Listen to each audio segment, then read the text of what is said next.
Hi there, it's CJ Miller. I'm in Shreveport, Louisiana, across the beautiful and rainy Red River uh, from Bossier City, Louisiana. So please come check us out sometime. I'd uh, yeah, would love to entertain you. Uh, and so we have this. This is it's my first PR 150 VS series Epiphone, and that I bought, and I really love it, and it was great. So I don't know that much about music. I play around and do what I do. I have instruments I love to create. Um, I'm enjoying this, but I will say that when I was younger, I didn't have a musical inclination within me as far as instruments go. Um, in my mind, I was always creating melodies and I was always writing words. As a little kid, I think kids do that anyway. I think kids are very naturally, uh, melodic in their own little way. So that was kind of cool. But yeah, uh, it's like, but everybody in my family, they could all play instruments on my dad's side. Some on my mom's side, but mostly on my dad's side. And I mean, they've even like some of them have even sang professionally, uh, at various times and have made uh, a living at it. Such as when I was in the twenties, my twenties, uh, I made my living uh, working with the director and a writer, and we did theater. A small group of us, and we all did it because we wanted to be on stage. We wanted to be stage actors, and we were uh, for a few years there. And we really made a good go of it and had a good run of it. We loved it, and so yeah, it's like what can I say? It was like. Uh, when you are in a creative vacuum like that, uh, and that's what my father and his family they did. You know, they would just go into a room and with their instruments and they would play and they could entertain themselves, and it was something that that was just a dialogue or a communication that I really didn't have a part in because I didn't play instruments, and uh, and that didn't come until much later. Uh, and so, yeah. So, but I guess I was talking with my sister a few years ago, and she was thinking about, I'm going to get a guitar. I don't have one right now, and I want to get another one so we can. And so I remember that. I was thinking, well, cool. That's something that I can think of because I was looking ahead, of like, what can I do creatively as a birthday or something like that. So, um, but no, let me back up to my 20s in the late 1990s. Uh, One of the families that I'd met doing this theater project that we were doing, uh, there was a boy about 14 years old, and I'd never seen him passionate about anything except for uh, being angry all the time. You could look at him and you could tell there was an angry thing about him, like from the inside. And so I bought a guitar. I thought for some reason I'm in this very creative mode with this group of theater people, and there was some talk about were we going to take it on the road as maybe sort of like a gypsy carnival kind of thing, and uh, be the true wandering minstrel players that we wanted to be. Uh, and I bought it, and I thought if nothing else, I could, in between shows, I could do some busking.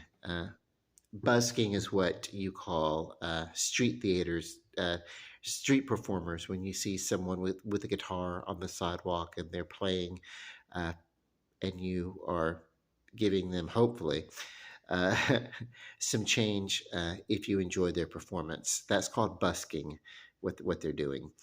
Uh, uh, anyway, so yeah, I thought I could do something like that, and then it's like we weren't going to do it. Then we decided, hey, we're not going to take it on the road. There was talks about that. Were we really going to go on the road with this, or whatever? That like at one point, and the reason why is because we had a script and we wanted to do, and it wasn't my script. I didn't write it or anything, but we wanted to do a movie, and we had found a production for a portion of the cost of the movie, and um, they would fund it, but only if we could find funding, for about half of the movie. And this was a large scale thing that we wanted to do, and so it didn't work out, Uh, and one of the things that we thought we could do to raise money was maybe take two or three of our favorite shows, because we did like original plays. We thought we could take it on the road, but yeah, you can't.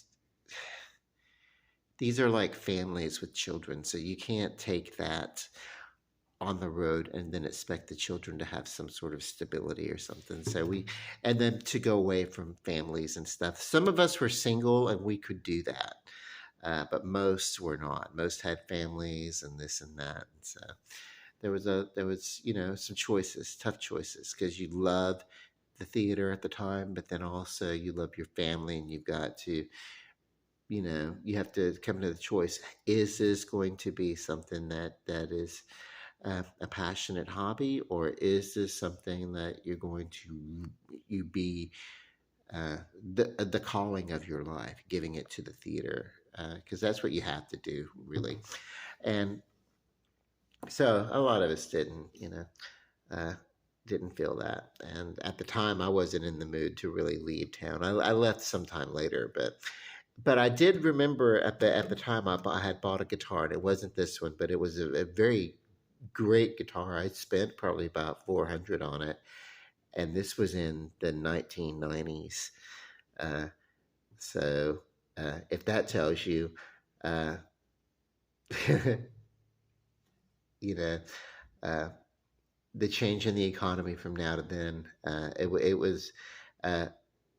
it would be almost $1,000 guitar today, accounting for the uh, inflation and also the rarefication. If it goes to a good quality guitar, uh, but the re and this, but I didn't know what I just knew that I was playing it one day. This kid was there who never got excited or happy about anything, and he was like, "Oh yeah, I could," so I put it in his hands, this guitar, and he played some slap bass kind of.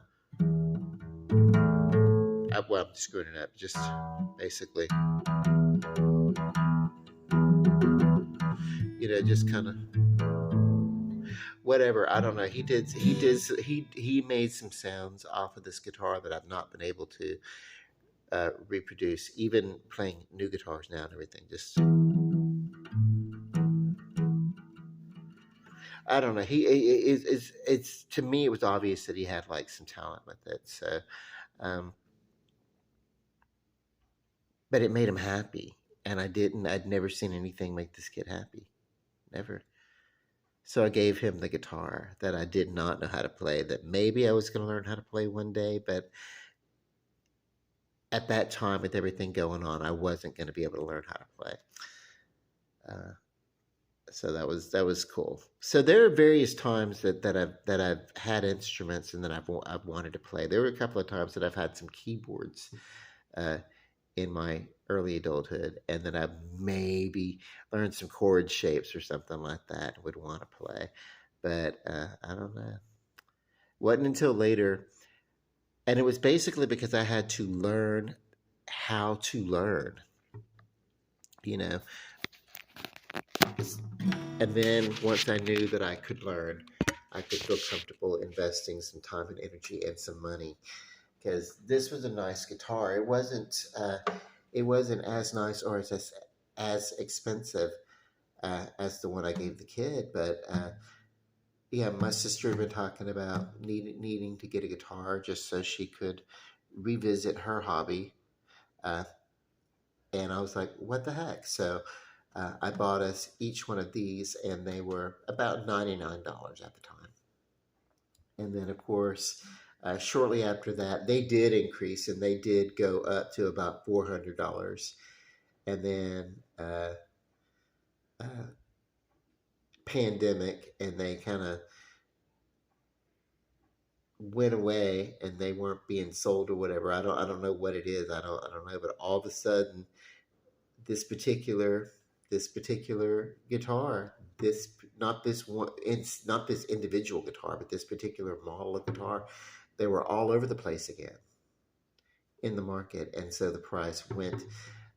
They it fluctuated. I think it went to about 150, 175 ish, somewhere around there.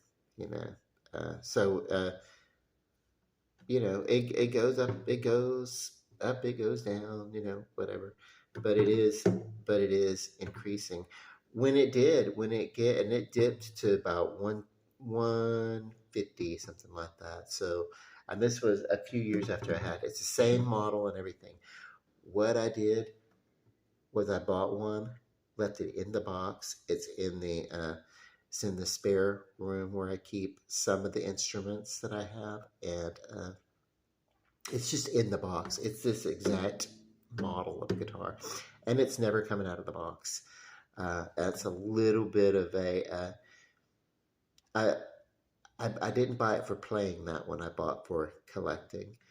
Um, I have a fun little hobby of finding instruments that are moderately priced, that I feel like if somebody loves them, like I'm gonna put my love into them, and take care of them and maintain them, then I feel like one day their value will have increased. But on top of that, the value of the love that's inside of them, the energy, is going to be there. And so that, I don't know, one of these days I'll be able to pass these things on to the younger people in my family, uh, and, share music that way. It's become a very symbolic thing for me. Musical instruments. That it's not just about music; it's about what it represents. A particular type of dialogue that I can now have with some of my family that that I couldn't have before. I couldn't be a part of that communication because I didn't know how to. And now, at least, it's kind of like how you have like a young person, little toddler, and they're just learning to talk, and maybe they're putting some basic phrases and sentences together, and then they start making conversation that makes sense.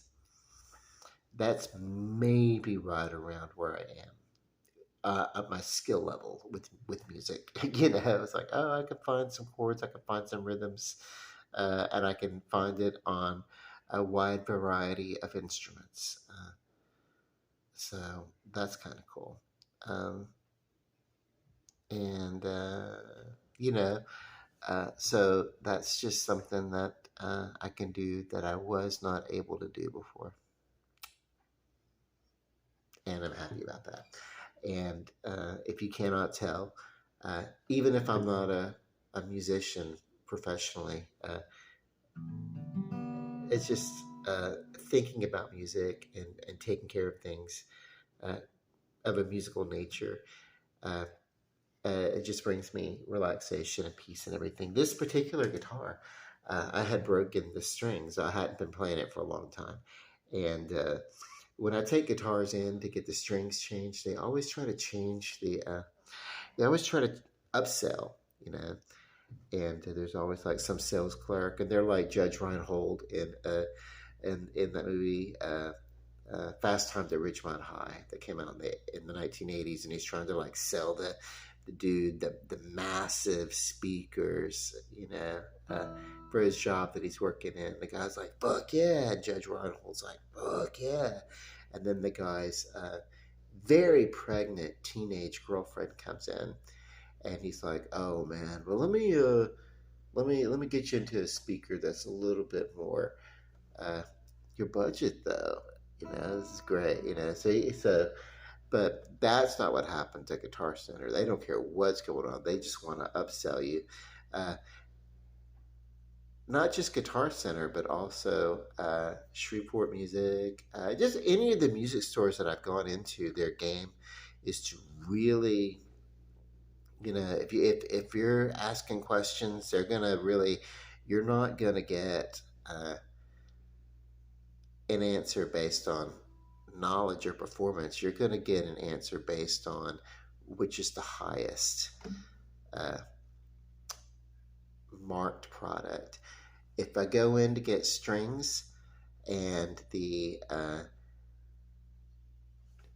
Elixir string is more expensive than, say, the Fender string at that particular time, then that's the string they're going to recommend. But if the Fender string is higher than the Elixir, whichever one is higher, that's the one they're going to be. Hey, and I know this because I'm static here. While people are working in those stores, they're working there temporarily as they're waiting to move on to the next phase of their life. But I'm a consumer that's been going there for multiple years, and it's just like great. Uh, like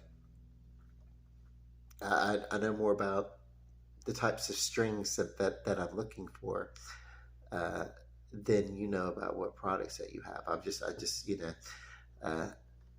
Let's not worry about upselling me or anything.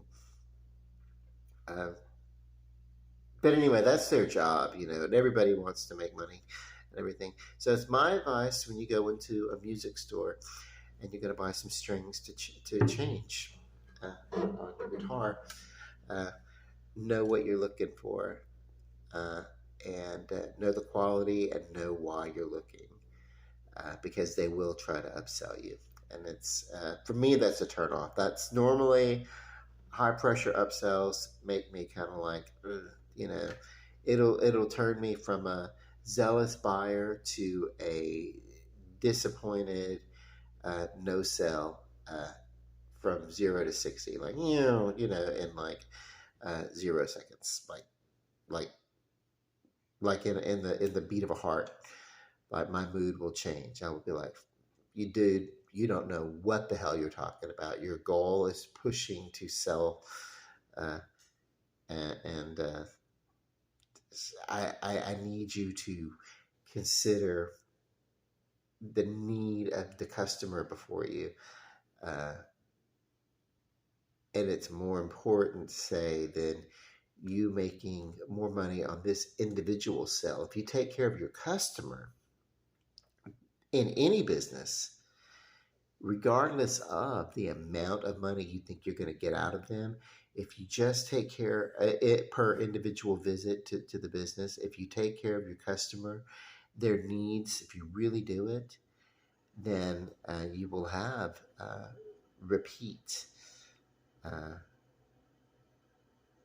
you will have repeat customers. But if you ignore the needs of your customer and you put the need of getting the money out of your customer above what they actually need and what's best for the customer, if you're not willing to do what's best for each individual customer, even if it's a little bit different, if you're not willing to do that, then you will lose a lot of repeat business. And you know um, if I were a novice going in there and uh, didn't know which strings I wanted and everything, then I would be okay. I can't, you know, I would have walked out because high pressure upsells really turned me off. I think I've stated that well enough to know to be believable about it. I get kind of yeah, annoyed, and I don't have a tolerance when I'm annoyed. Okay, so what I did do though was I used to take my guitars in and I would get them to change the strings. Uh, But I decided to, well, I'm turning into a grown-up musician that I should be able to maintain myself, not just have them serviced, but I should learn how to take care and maintain these instruments myself and the money that it's going to save. Ah, that has a lot to do with it, but also it's just a way that I want to love and take care of my instruments. And so what I've done is I've learned how to change my own strings and do my own setups and things like that. So that's kind of cool. And so this was one of my favorite guitars, and I wanted to wait until I was sure that I knew what I was doing before I actually attempted to do it. And I bought like a neat little nifty tool that it turns out to be kind of sort of useful, but not extremely. But yeah, it's fine. Uh, it's a key winder and a string cutter, and then on one end of it, it's got an end that can pry the pegs out of um, the body of the guitar for bracing the strings in place. But it turns out to be, yeah, it turned out to be more of a gimmick than an actual usable function on that one. But yeah, so what can I say? Um, Spent some time, learned how to tune, and I'm really happy. This guitar sounds great. It has a deeper, richer, just the Epiphone itself pushes out sound, and it has a deeper timbre, say, than my Fender, which I've actually have got to change a string on I have a 6-string Fender that I need to string up, and that I shall string up. So not tonight. I'm just having so much fun, and I wanted to talk and make a little video and get myself through until midnight, and it is now past midnight. And so by the time you see this video, it will be well past midnight, and I will be eating on a new day's worth of carbs, which is not to exceed 50, because I'm still uh, keto dieting. I had a cheat day today, and so today I want to not go, or yesterday I should say, because I was with my sister. We had a good lunch, and so what I decided, and we had ice cream for dessert. It's like, whoa, too many carbs in one day. Um, so the whole idea is to spend a few days not exceeding my keto, which is like 50 grams of carbs in a day. Okay, I talked a lot. Let's see. Yeah, we're over 20 minutes. I love you guys. Sincerely. Love and light. Peace. Good night.